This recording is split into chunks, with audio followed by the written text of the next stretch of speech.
creating an artificial sun, self-sustaining energy received from burning plasma after nuclear fusion. As demand for safe and efficient energy will only continue to grow, scientists have high hopes for nuclear fusion. The idea is to copy the principle that powers stars, and if numerous attempts succeed, people will receive a source of perpetual energy. It's a big step towards the goal and was made by an international team of researchers at the Lawrence National Laboratory in Livermore, USA, in California. It's part of the Energy Department, who manage heat fusion fuel at an extreme temperature so that the plasma gave off more energy than it received. And according to research published in Nature magazine, the milestone experiment demonstrates the burning plasma phenomenon that could help develop self-sustaining fusion energy. The energy produced by the experiment was said to be modest, about the equivalent of 9-volt batteries, so that's basically nothing, used to charge small devices, and the scientists noted that further improvement of the technology would require many years. The fusion production lasted 100 trillionths of a second.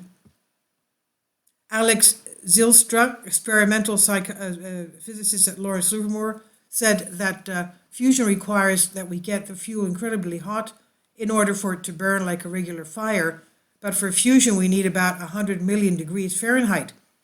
For decades we've been able to cause fusion reactors to occur in experiments by putting a lot of heating into the fuel, but this is not good enough to produce net energy from fusion.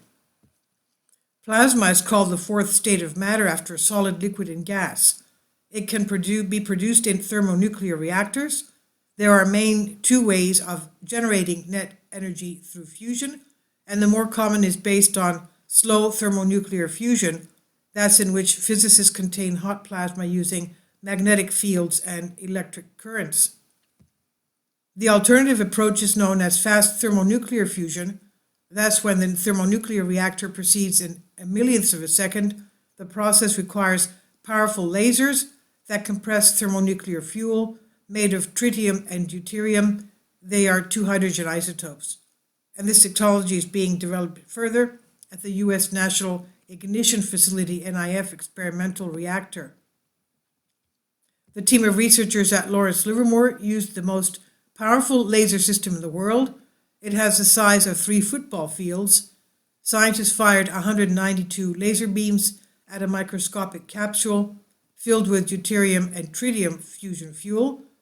Physicists led by Alex Zylstra, the author of the study, tripled the amount of energy that NIF can generate, and it was possible after researchers learned to more accurately concentrate the laser beams on nuclear fuel and interfere with their dispersion, and that occurs due to the interaction of light particles with gas molecules that cool the capsule.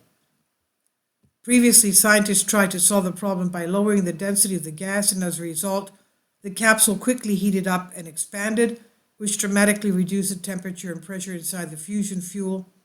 Zylstra and his colleagues found that obstacle could be overcome by installing a special photonic crystal in front of the capsule entrance, which would concentrate the energy of laser beams inside.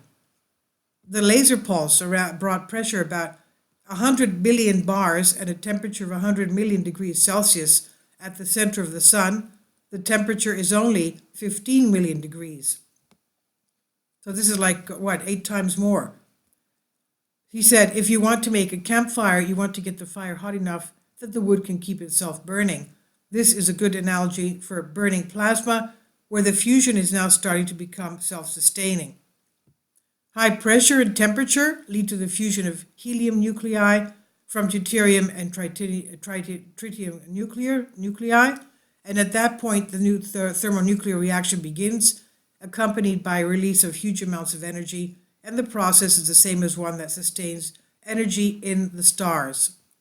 Scientists also found that the efficiency of thermonuclear reaction can be further increased by using a capsule that's not in the form of a barrel, but rather a dumbbell. And by doing this, physicists dramatically reduce the likelihood that laser beams can scatter in the wrong way when interacting with gas molecules that cool the walls of fusion fuel capsules. Now, modifications helped scientists triple the efficiency of fast thermonuclear fusion, and according to Zylstra, this approach is still very far from being stable and reliable source of thermonuclear fusion energy, but scientists expect subsequent future improvements in laser beam focusing technology will help them come closer to reaching that goal. He said, making fusion a reality is an enormously complex technological challenge.